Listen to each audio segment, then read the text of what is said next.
Do whatever the Hyundai you want. Hey, I'm Ricky Stenhouse Jr. G'day, I'm Marcus Ambrose. Hey, this is Kenny Rowe, and you're listening to The Fuel Pod. This podcast covers all things motorsports. It's unfiltered, it's unabashed, and Ooh, we're going crazy.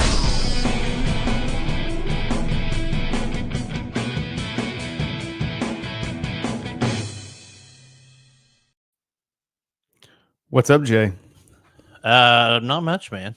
Welcome to the Fuel Pod, Jay. Well, thanks for having me. Oh, wait. It's your show. No, it's our show. Hey, did you like my new title I got here? What new title? If you're watching this on live stream and not just listening to us on the audio, you get to see that I am the lover of shrimp. Why are you the lover of shrimp, Chad? I'm sure you're going to tell me, but do it. I'll tell you later. Okay. We got our prime shrimp in, and I just decided to be the lover of shrimp tonight. All right, folks. Well, welcome to episode 37. We didn't start the fire. We've got a lot to talk about tonight. We did have an interesting week of racing. It's not stuff that's typically crazy popular on some people's fronts, but it was big nonetheless. So we're going to talk about the Liqui Moli Bathurst 12-hour. Say that we're gonna 3 times fast. Yeah, Liqui Moli Bathurst. I'm not going to do that. We can do the F1 car reveals that we didn't do last week because there was only one last week. And I've got an interesting conversation topic when we get to it. I brought it up earlier this week. We're going to do a team history series, and Chad and I, it was his idea, but talking about doing a couple of teams' histories as we build up to the first week of the Formula One season. So this week we're going to be doing Alfa Romeo and Ferrari because those two are kind of tied at the hip, and you'll know why by the time we're done. And then, buddy, you got your big. Well, he might be leaving. I think he just quit. Oh, he quit. Okay, he's got his fuel pod hat on. I'm now. back. He's ready to Sorry. go. Yeah, I went hatless and super professor nerd mode with glasses tonight. I decided So- I could see it in my thing with camera behind me. I decided I needed to wear it. Oh, okay. So Cover we've my also bald got head. your NASCAR Minute tonight, man. NASCAR Minute. So We got looking a little forward to preview of that. It might have something to do with someone spending some time potentially in a Mexican jail. I mean, I don't want to tease bury That's the a lead life too much. sentence. I want to tease it somewhere, but stick around for the NASCAR Minute because some driver may go to jail in Mexico. And just think, it has nothing to do with M&Ms. Oh, wait, what? Is that too much? It doesn't anymore anyway. Okay. All right. So let's move on to the Liqui Moli Bathurst 12-hour, which is a 12-hour race. It's an endurance race. And it's held in Mount Panorama, which is in Bathurst, about 120 miles west-northwest of Sydney, Australia. For folks that are just into American racing, this is a globally iconic course. It's been running for a long time. We're going to talk about some of the details, but it looked like Chad had some comments there. Well, I'm glad you put Mount Panorama on there because I remembered that you said on Gran Turismo and I think ACC both, Yeah. it's listed as as Mount Panorama. Yeah. And I knew that it was listed as something other than Bathurst, but I couldn't remember what it was. Well, a lot of people, and I guess it depends on where you live. I know this is a demographics thing, but a lot of people call tracks by the town they're in or near. Sure. And some people call it by the track. I mean, look how many F1 tracks we do not actually call by the track name. You know what I mean? There's actually very few we do. I mean, Red Bull Ring we do, and Silverstone we do, but Bahrain's not Bahrain, and Abu Dhabi's really not Abu Dhabi. So I mean, Austin's not Austin. yeah, it's Circuit of the Americas. Yep. But it just kind of depends on what you're into, man. And if you want to call it by the circuit, do it.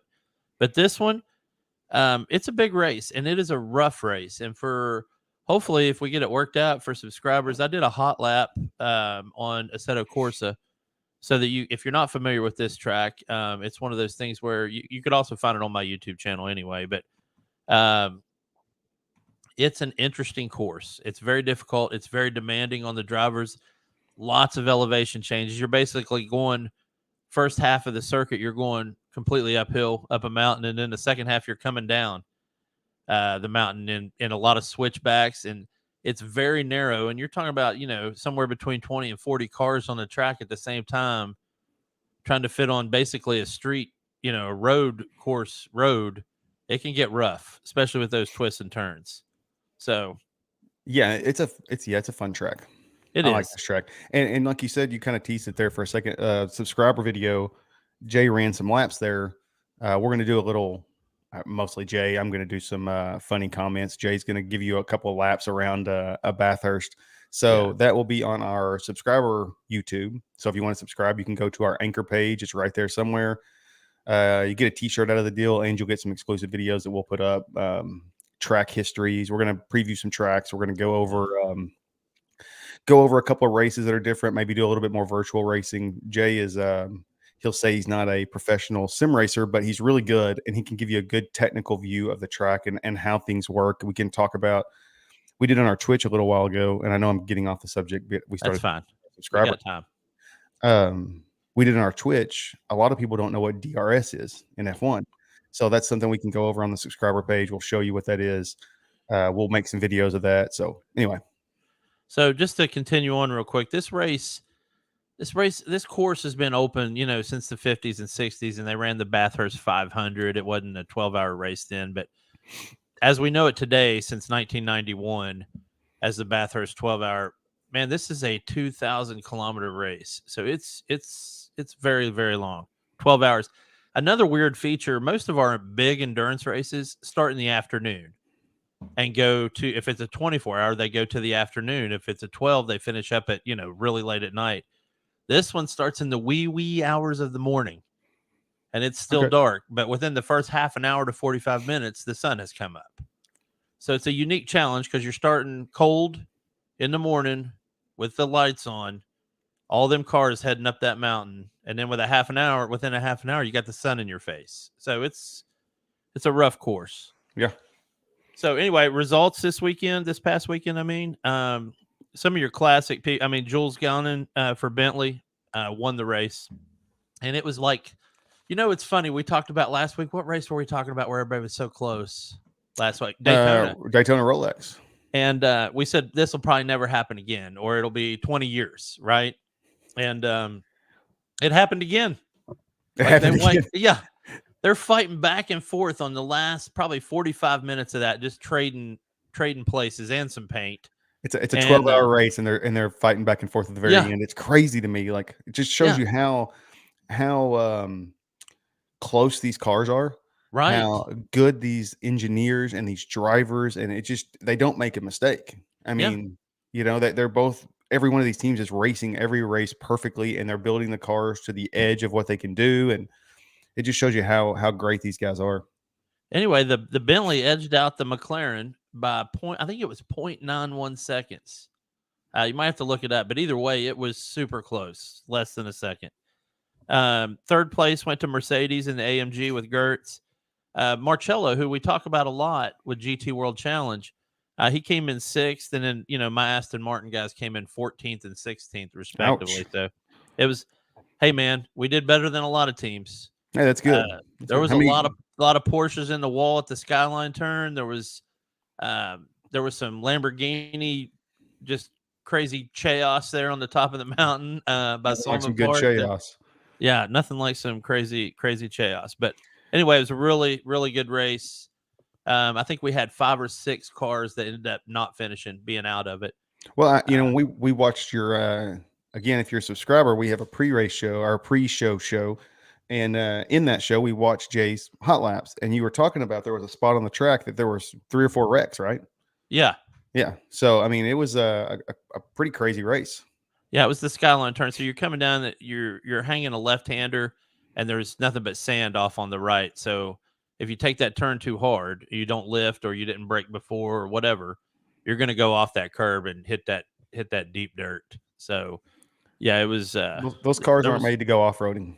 No, they're not. There were sparks flying all over that thing anyway because they're riding so low. But here we are. So, hey, Jay, I'm going to stop you just for a second. Did you see Mike put that he is here and watching on YouTube? Hi, Mike.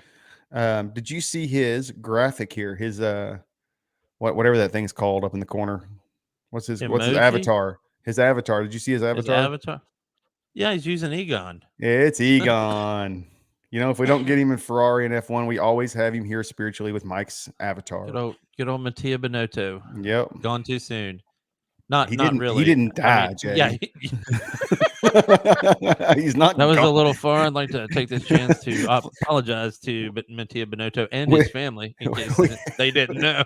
Thoughts and prayers. Jay's over here writing a eulogy. Yeah. Gone too So, soon. Gone too soon. I Like am the going to early miss the gone. guy. I mean, he was the king of Zen in the paddock, so that's probably what lost him his job. But here we are. It was 100% what lost him his job. Yeah.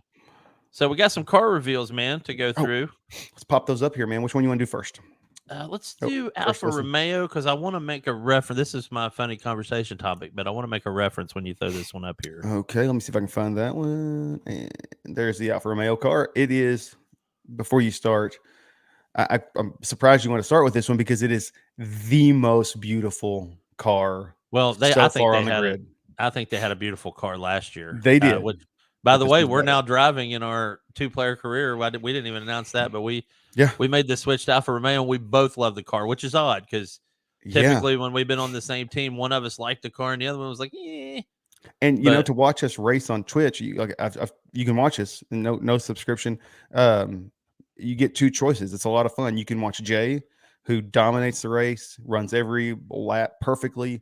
You're It's too crazy. kind. You get to see from the beginning, or you can watch me, who gets to race in the back with Latifi and Joe Guan Yu and all those guys that are You're too terrible harsh. because I bounce off of each other, and yeah, it's a whole bad deal. So you get to pick which one you want to watch. It's a lot of fun. We're all about choices here at the Fuel Pod.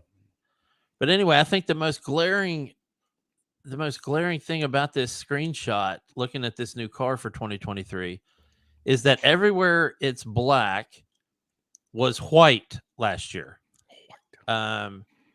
So, and I brought up a good point the other day when you stopped in at lunch and we were talking that the Haas car also was red and black. Yep. And I didn't bring it up because we're going to have 2 red and black cars. I brought it up because I think we're going to see a lot of teams go with either huge patches of black or a lot more black on their car because it's a part of the car they won't have to paint. They Which won't have will- to skin it.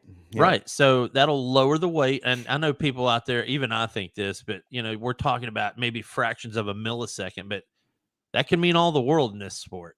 Yeah. I mean, every it's little like the ounce Olympics, counts. Jerry Seinfeld used to crack the joke about the luge, how they even judge that thing. It's like the guy bent his toes or didn't bend his toes.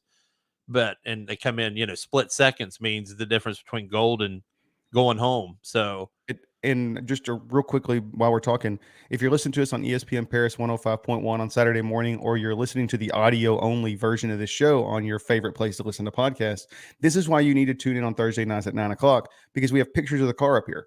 So, we got pictures up here. We're talking about it. You can see it. So it's a good reason to check us out on our live stream. yeah, and that's a very good point. I didn't even think about making it for the people listening on audio, but my favorite thing about this car, though, I don't know what yours is. I actually have 2. It's so tough. I can't really make the call, but one is the hubs, I love the hubs. That was my favorite. the wheel hubs. And the other one is the Italian flag on the back of the rear wing. Dadgummit, you got both of my favorites. It looks like a pizza box, dude. I just It does love look that cool. part. Yeah. So And anyway, I really like excited. I like the clover on the back right there. Yeah. I think that's a really cool little piece they put on there. I That's really a like this car. mainstay Alfa Romeo, that clover. I mean, Ferrari ran with it on their car for a while when they were using some Alfa Romeo parts. Oh, really? Yeah, and this is not a snipe question. This is just to throw it out there. So anybody listening or watching, if you know, let us know. I have no idea who Stake is as far as a sponsor goes. I don't either, but I love the way it looks on the car.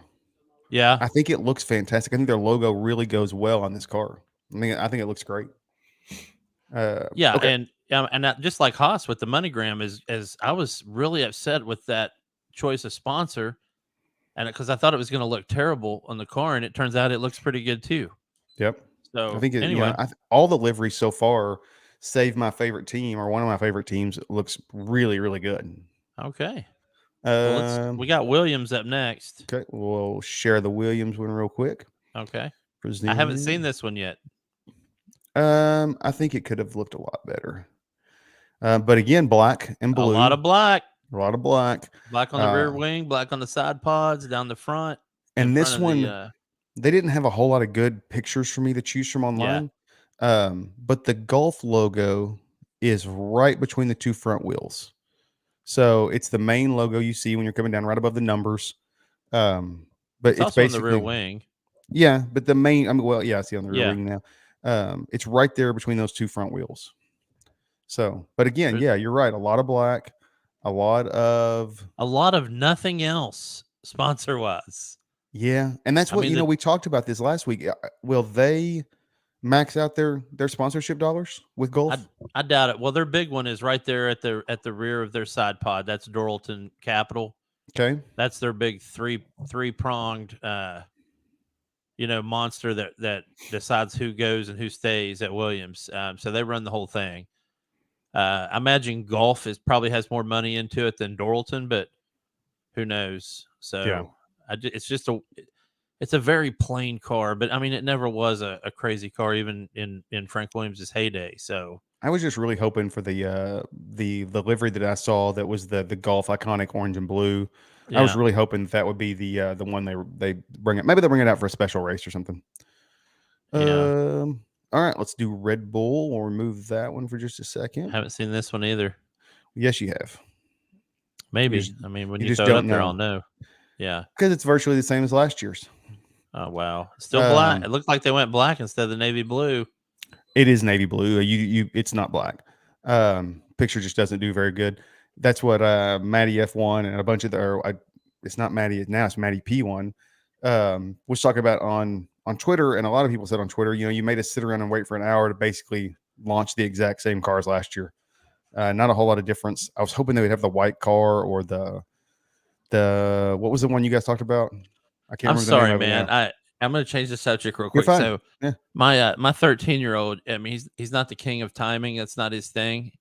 He just pops in here and drops his report card on my desk while we're doing this thing. Great. And I mean, has straight A's. So I'm trying to Rock on. focus on the if I can focus on the fuel pod and still, be proud of my son at the same time. Yeah. So that was, but anyway, Proud so dad where moment. were we? I like it. Yeah. That's awesome. Congratulations, buddy. We're talking about the Red Bull car. It's basically the same car as last year. I mean, they did a huge launch party and had Danny Rick, conspiracy theorist out there. Danny Rick was the lead driver talking before the launch party and the reveal party. And basically, it's the same car as last year. Not a lot of difference. And that's part of the role, though, of the reserve driver is the show car driver as well. Well, I mean, he's going to fit that well.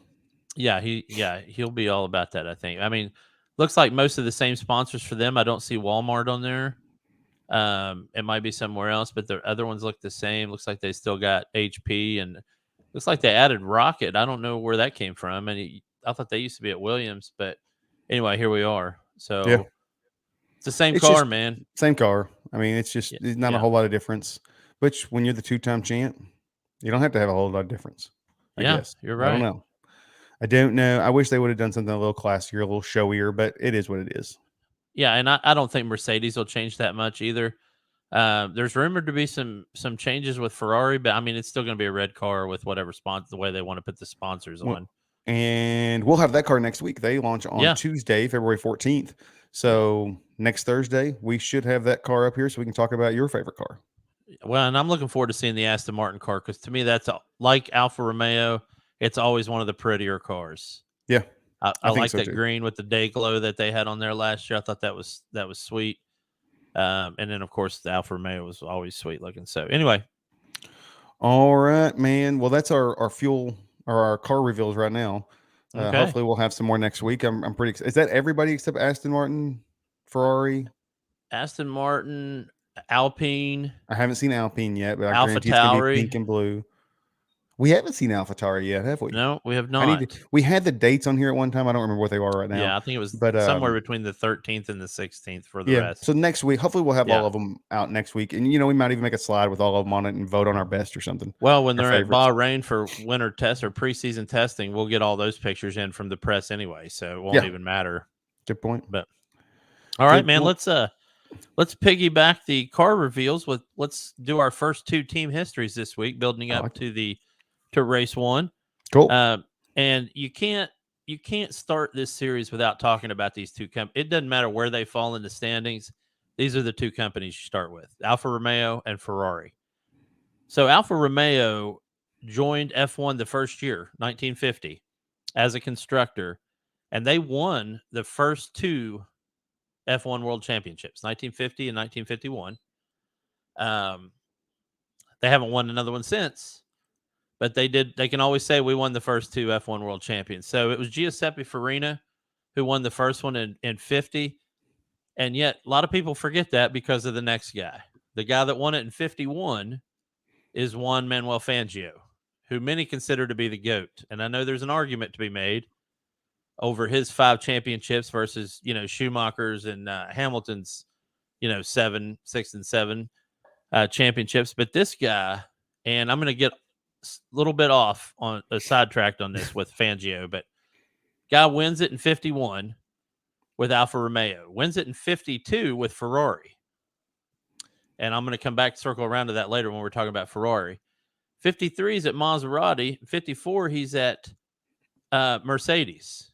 And 55. So he wins 5 titles in 5 years with 4 different teams.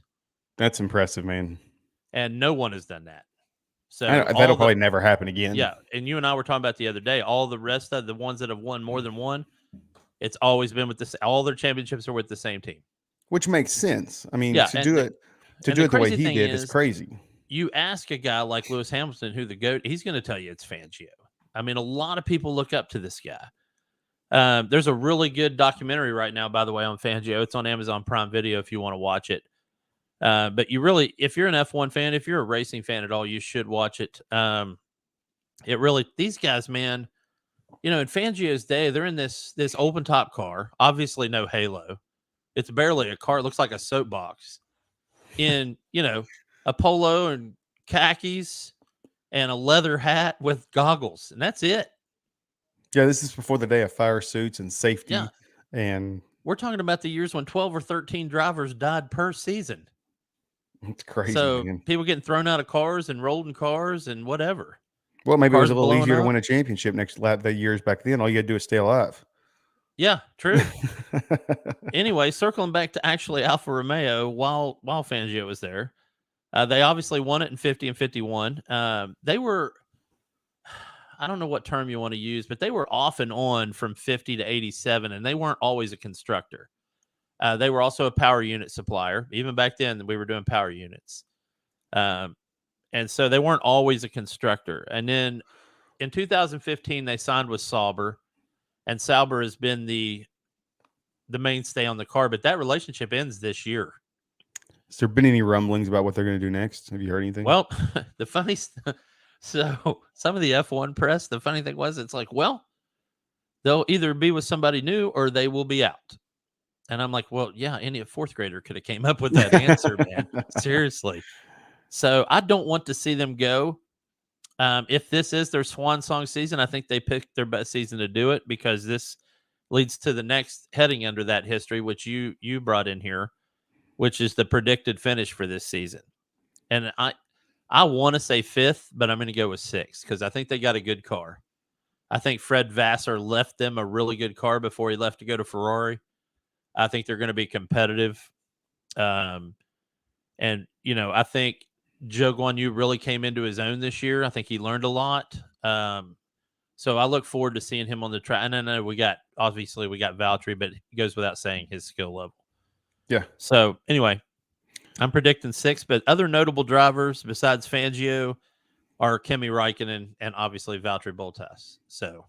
Yeah, and if that name Kimi Räikkönen sounds familiar, didn't he? He was the Project 95 car or at Trackhouse, or Project 96 car at Trackhouse Racing this year. So he ran a little NASCAR, and I think they're going to, I don't know who the driver is for this year, but I think they're going to try to bring somebody over every year. Yeah, and he won a world title with Ferrari. Yeah. And I'm pretty sure he started at Alfa Romeo, then went to Ferrari, then came back to Alfa Romeo. So anyway, I'm a little surprised at your sixth place. I figured I was getting ready to ask you what's your feedback on my 6th place finish. Well, I was trying to in my head think of who's going to finish ahead of them, and the real toss-up. Well, let's get rid of the easy ones. So let's get rid of the easy ones. Well, we know the top 3: Red Bull, McLaren, Mercedes. Your only hold on, wait, no, Red Bull. Yeah, sorry, Ferrari, Red Bull, Mercedes. Ferrari, Mercedes. Sorry, so it's McLaren, AlphaTauri, and Alfa Romeo. I don't think AlphaTauri is in the conversation this year. You think? I think McLaren and Alpine are the only ones in the conversation after the top 3 this year that could beat out Alfa Romeo. You don't think AlphaTauri is in the conversation? No. Well, this is a whole different subject. Why do you not think AlphaTauri is in the subject? You know what place they came in this past year? Fifth, right? Fourth. Ninth. AlphaTauri. Wait, hold ninth. on. No. Who was fourth? Alpine? Alpine. Okay, I got my A's mixed up. Okay, yeah. Okay, my bad. Yeah, AlphaTauri, and they lost. I mean, yeah, okay, I can see that. So it's Alpine. I got my A's mixed up. Who's so the it's one? Alpine, Who's one McLaren, of the two companies you haven't heard anything about their car improvements over the offseason? at all? AlphaTauri. Yeah, which is weird because it's Red Bull's feeder system. And I Yeah. know they don't say that, but it is. I mean, it is. Yeah. Okay, so you got Alpine, McLaren. So you think it's going to be Alpine, McLaren, or McLaren, Alpine, and then Alfa Romeo? Yeah, I think McLaren could have a nuclear meltdown. We've talked about it 2 weeks in a row, but I think they could have a nuclear meltdown this year. I think Alfa Romeo might be fourth, man. Yeah. You got two new drivers, or That's one new driver risky. at Alpine. Well, you got one new driver at Alpine, right? Yeah. Because you got Pierre. Right? I'm not crazy here. Yeah. Okay. Got Ocon and Gasly at Alpine. Yeah. And you got, man, I don't know. I think those two are going to trade off fourth and fifth. I think McLaren might finish sixth. The problem is you got Lando is just so daggum talented. You do. You know? But you got, I think Oscar Piastri is going to spend his whole season in Lando's head. It's possible, man. And I'm not 100% sure Lando is mentally tough enough to understand that. Yeah. To fight through that. I think it showed this year. Yep. I think it showed this year. Okay, man. Move us into your favorite team, Ferrari. Ferrari has competed in every single F1 season since its inception in 1950. Okay. It's also important to note while we're talking about this that there was Grand Prix racing prior to 1950. But Formula One, as we know it, didn't start till then. So plus we had a war in there, if you memory serves you. So anyway, they've competed in every single one since 1950. Their first championship was in 52 with who? Vic Fangio. That's not the right name. Fangio, though. Juan Manuel Fangio. Vic Fangio. It's like a football player. So, and then wait for this next one, because this is the one time I get to say this about my favorite team. You know, I'm a Red Sox fan, and I've got friends that are Yankees fans, and they always get to do this in my face. So, as a racing fan, I'm going to get to do this one. You get to do this. I like it. Ferrari has 16 Constructors' Championships, and they have 15 Drivers' Championships. I'll let that sink in. Now, there's going to be the naysayers out there. They're going to be like, yeah, of course they do. They've been racing since the very beginning. You know, the Merc fans are going to say, yeah, they've been racing forever. We're just now coming back. And I'm like, well, you know, if you hadn't had the disaster at Le Mans that I'm going to talk about next week, then maybe you'd have got some more. But so they've had so many famous drivers. Fangio. We brought up Phil Hill a couple weeks ago when we were talking about world champs that are Americans, and he was one of them. They had Niki Lauda. They had Mick Schumacher, of course, Kimi, Vettel. And of course, now they have Leclerc and Sainz. But that's a incredible roster. And there was other ones I didn't bring up tonight. And if you're fans of some of the other ones, I'm sorry. I was wanting to go with the names most people would know for sure that are racing fans. But there's a lot of good ones out there. Ascari is one. Anyway, my predicted finish for them this season is second. But I put in my notes. It really depends on Fred's impact on this team. Can they win the world title with Fred at the helm? Yes. If Fred decides to be Fred and run it the way Fred wants to, and Ferrari allows him to do so, I think they could be world champs this year. So but I'm going to say second. For reasons we stated earlier about Lando Norris and Oscar Piastri, I think Max Verstappen wins the championship and Ferrari wins the constructors. Okay. Wow. I didn't think about splitting it up. I think Sergio may get it in his head that Danny Rick's going to take his job. I think he may race looking over his shoulder all year long instead of racing to win and to score points. I think he's going to. Maybe I'm wrong. I hope I'm wrong because I like Sergio. That's the true test, man. But anytime, any job. I feel like when he the is guy under 100%. you is like right there. Yeah. And not only is the guy under him right there, the guy under him is just as good as him, if not better. He's more likable, and Sergio's a likable guy, but everybody likes Danny Rick. He is more marketable. He It's is, a better car. It's a car he already knows how to drive. yeah. I feel like that He Ferrari may screwed win up the when he left Red constructors, Bull in the first place. and I'm going to be honest. Mercedes may have a shot at winning the constructors too. Yeah. They came on strong. They had a lot of momentum at the end of the year. This is probably Lewis Hamilton's last year. He's going to want to go out on top. George Russell, if he keeps his shirt on, he'll be there every week. They're going to be top 5 every week, and that's all it really takes. I think this is the crapshoot of the year for constructor. I think Max will walk away with the drivers, but I think the constructors may be a real crapshoot. I'm pretty excited about it, honestly. I'm more excited about the constructors championship than I am the drivers championship this year. Well, I think Mikey disagrees with both of us, or he's just trying to. Mikey, put in your text. Who do you think's going to win this year? Who's I the think he's trying to constructors? rouse some rabbles, but Mikey, put in the comments if you're out there watching and you're listening to us. There's a few of you guys out there listening. Put in the comments who you think is going to win the constructors, and we'll put them up here. And then at the end of the year, we can go back and find this clip and see who was right and wrong. So like that, yeah, Jay? and I do. I also like the fact that Mercedes, even though people jumped on them all year for the zero pod, they've decided to stick with it for this season. Yeah, And Mercedes. that's going to be a hero or heel situation. I mean, I'm sure they're guns blazing, rocking out with their socks on. Yeah. To edit that one a little Yeah, bit. good. Great job there, Jay. Yeah, thanks, man. Nice edit. So, yeah, I don't think there'll be an Egon curse. My question to you, Chad. Yes. Who does better? Who does better within Ferrari? Carlos, the smooth operator, or Charles Leclerc? Leclerc. I think Leclerc's driver won there. I think Sainz, to some people, I guess. Well, I mean, to the people that matter. I think that the people that write the checks and the people that call the races and the people that get to make that decision that you and I don't get to make.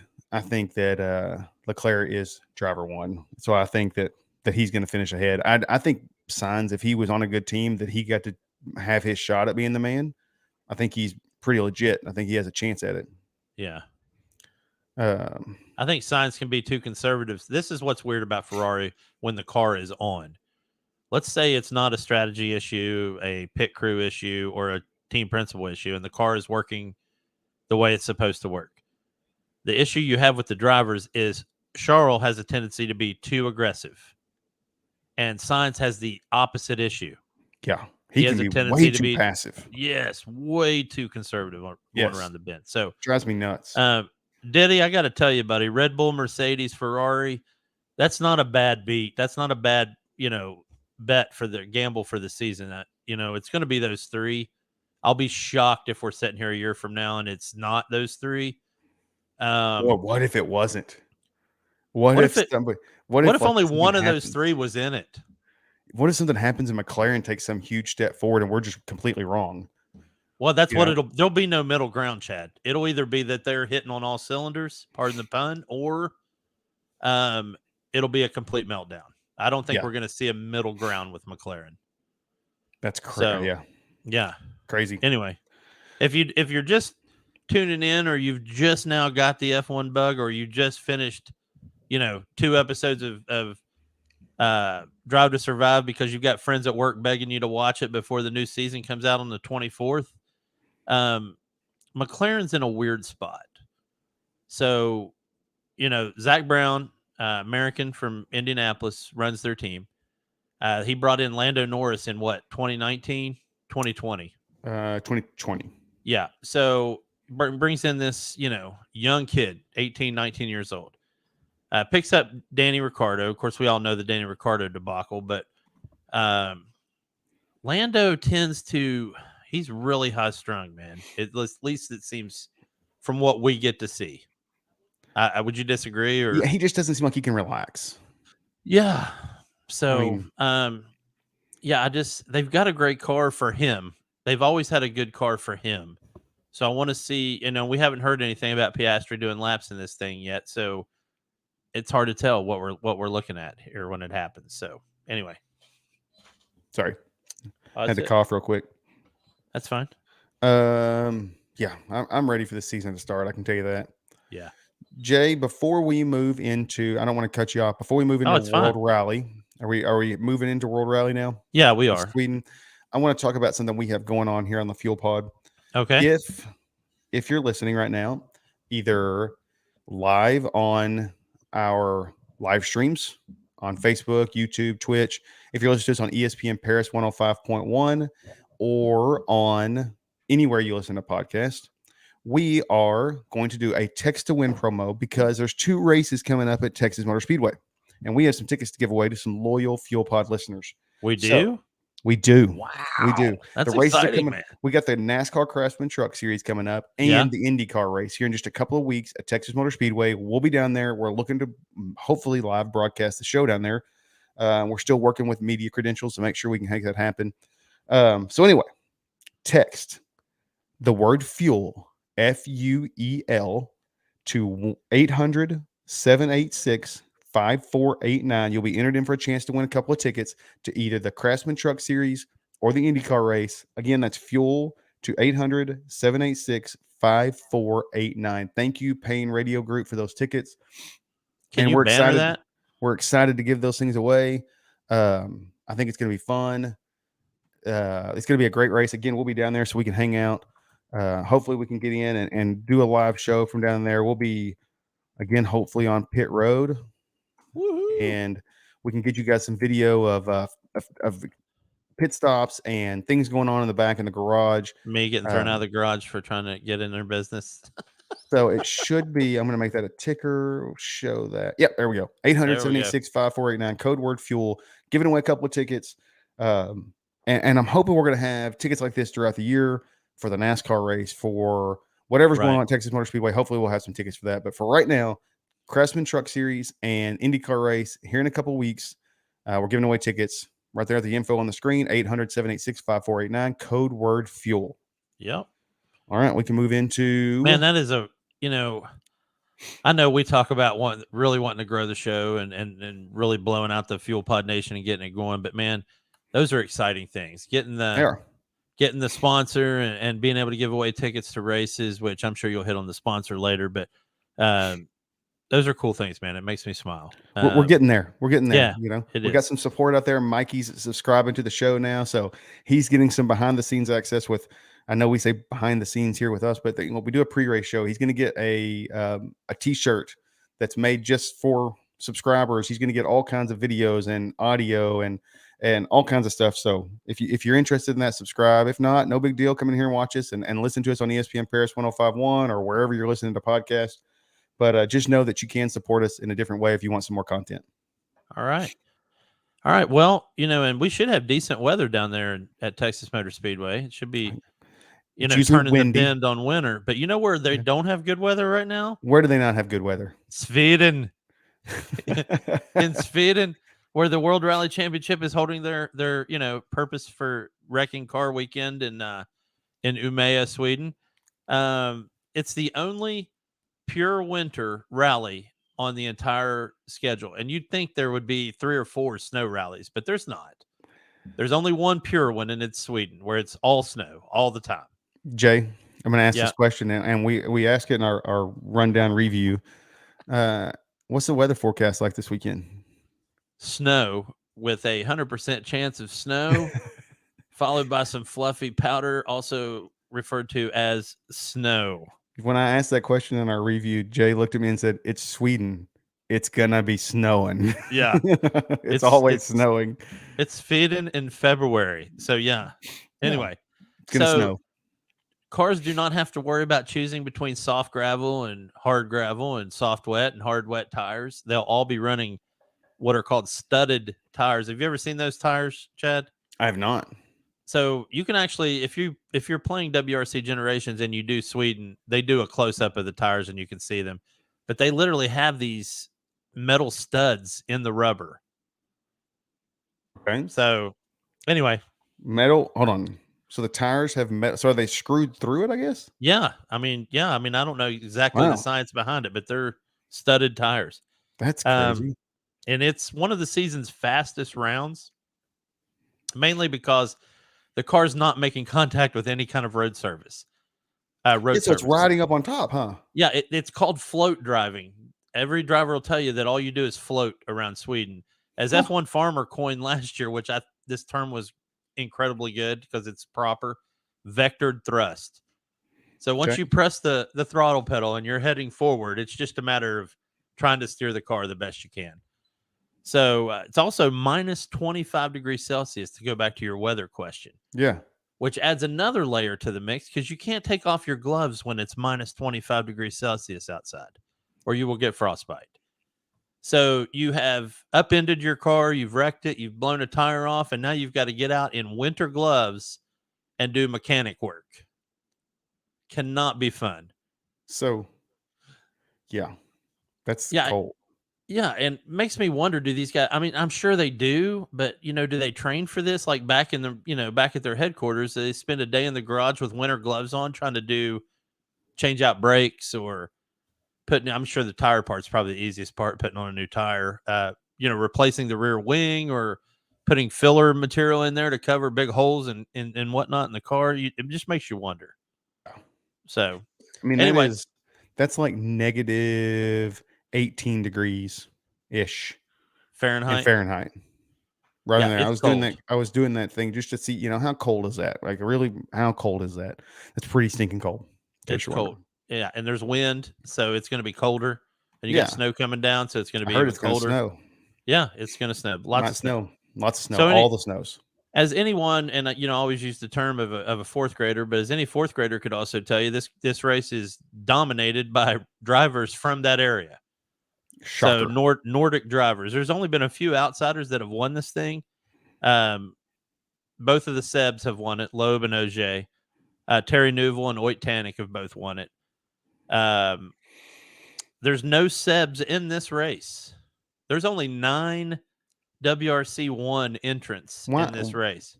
I don't think I caught that in our review. Why so few? Do you know? I do not know, man. I was putting together the information on this thing, and I don't know if you knew I did this or not, but I actually print up the PDF itinerary for every rally so I can see the stage breakdowns and who's actually classified to be in the race. And there's probably 30 cars total, but most of them are WRC 2 and 3s. So that's weird. There's only 9. Only 9 on the top row. I mean, on the main thing. But Mikey, just for you, I did find out Esa-Pekka Lappi is running this weekend. Yes. So we had the first day of the rally today. Callie Rovanpera tore it. Man, he tore it up today. Nobody could touch his stuff.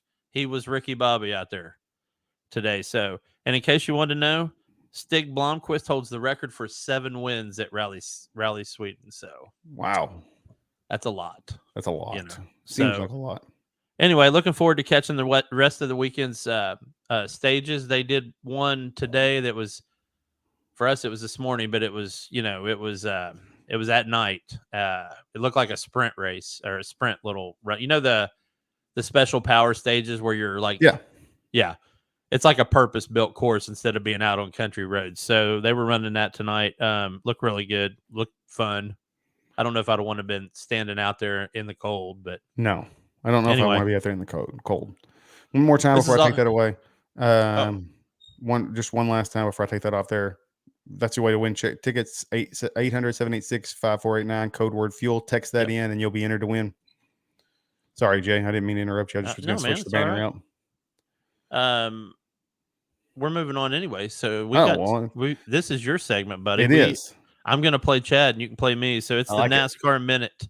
So before we get into this, let's break it down. I'm going to knock out our Prime Shrimp, since we're not going to have podiums and back markers, and the official sponsor of the podiums and back markers. I thought, well, I'll do it right now, right before the NASCAR Minute. So Prime Shrimp, family-owned company since 1943. They're based in Louisiana. It is frozen shrimp, freeze-dried, not freeze-dried.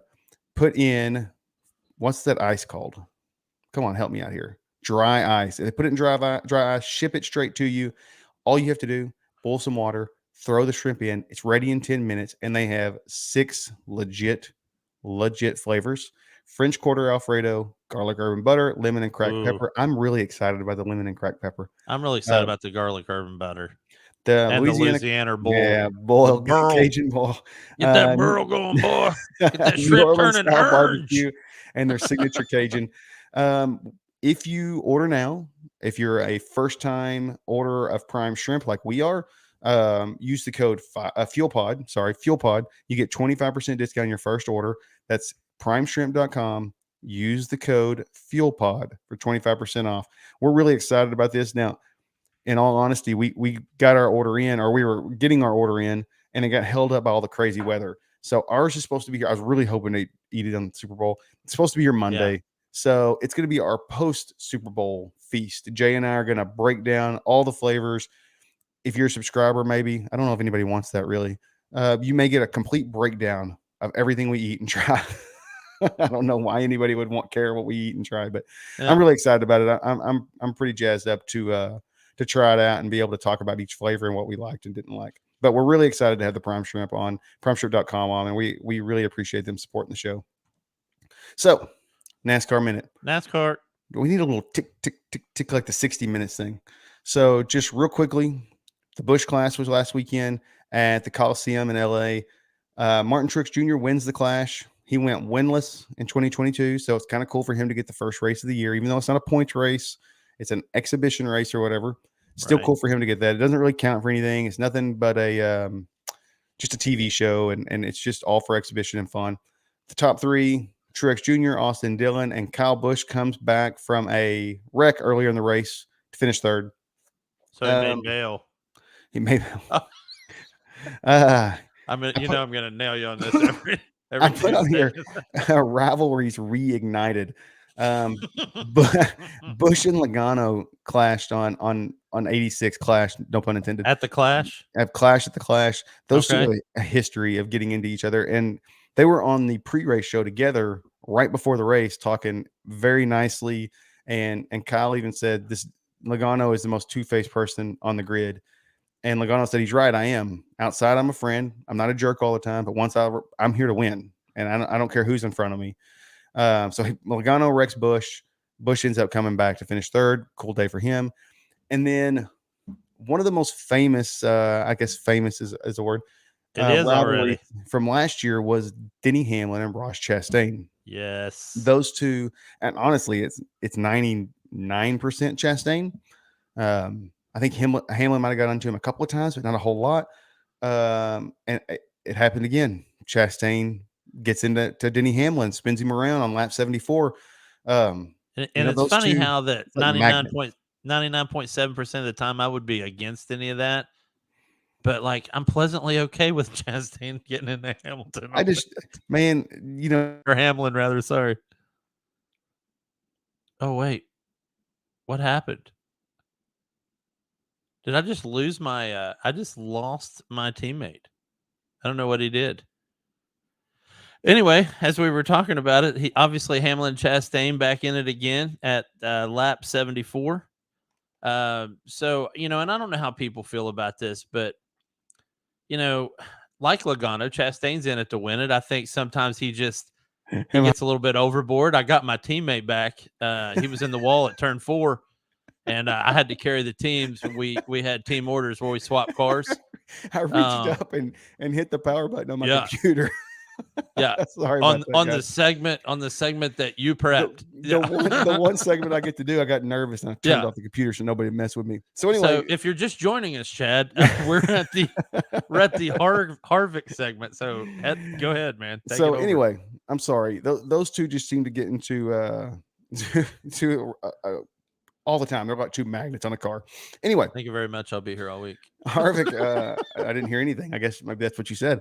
Yeah. Harvick announced his retirement. This isn't new news. This was a couple weeks ago, but I saw an article about the replacement options, and it wasn't really who I thought it would be. I don't know. The top one was Zane Smith. He's in the truck series right now. He actually just raced the Michelin Pilot race at the Daytona 24 Hours in a GT4 with Harrison Burton, who is Jeff Burton's son, and he is also rumored to be up for this job, as well as Ricky Stenhouse Jr., which the most famous thing he ever did in NASCAR was date Danica Patrick, and Cole Custer. He is a lot of experience. Dated Cole Custer? He did not. He dated Danica Patrick. You had a That's misplaced about the and dangling most. modifier there. That's about the most. I don't know. Ricky's just not done a whole lot. He's in the dirt series now. Let me. Open wheel. Can I bring? And you can correct me on this if I'm Sure. wrong. But you talk about Zane Smith coming from Truck Series. I could swear a bunch of years ago that we've had a couple of guys that have come from the Truck Series into the Cup Series due to retirement. I remember when Mike Wallace, or was that his name, that was in the Circle D? Yeah, he was in the Circle D truck, and then car. Yeah. Yeah, No, yeah, he yeah. was in the truck and came to the car. To the car. And then Jeff Hornaday came from the truck into the Cheerios car. But they also came up through then it was called the Busch Series, now it's the Nationwide or the Xfinity or whatever. Zane, I don't think he has any real experience in the Xfinity, but he's a Ford guy. It's a Ford team. Okay. So I don't know. We'll see. And then, like I said, Cole Custer again has a ton of experience, but not really much success. So I don't know who it's going to be as the season progresses. I'm sure that list it'll get longer, and then I think it'll get longer, and then towards the end of the year it'll start getting whittled down to who we really think is going to be there. Right. And then the story of all stories that just came out this week, or Kyle Busch just came out and said it. Going to the pokey. Kyle Busch is Pokey Bush. Before I go here.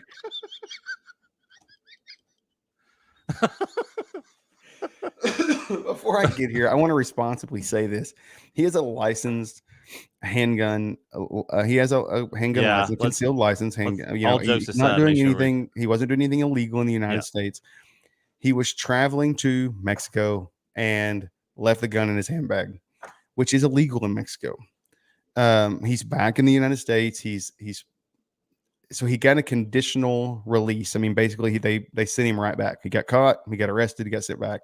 But he was sentenced this week to 3.5 years in jail and a $1,000 fine in a Mexican jail. So I don't know. They said it's going to be a conditional punishment. I don't know how this works. This is beyond my pay grade, but it's just I thought that was kind of a big deal, and it's not really getting put out there as really as a big deal. I don't know. Maybe I'm overblowing it, but there is no disciplinary action from NASCAR, so apparently they don't think it's a very big deal. And not that American jails are Hiltons or anything, but Mexican jails are like a Sunoco bathroom on a Saturday night at 2:00 in the morning. I mean, it just seems worse. It's dingy, nasty. I mean, maybe I'm wrong, but it just seems like that would be worse. Yeah, absolutely. But anyway. So we'll see what happens.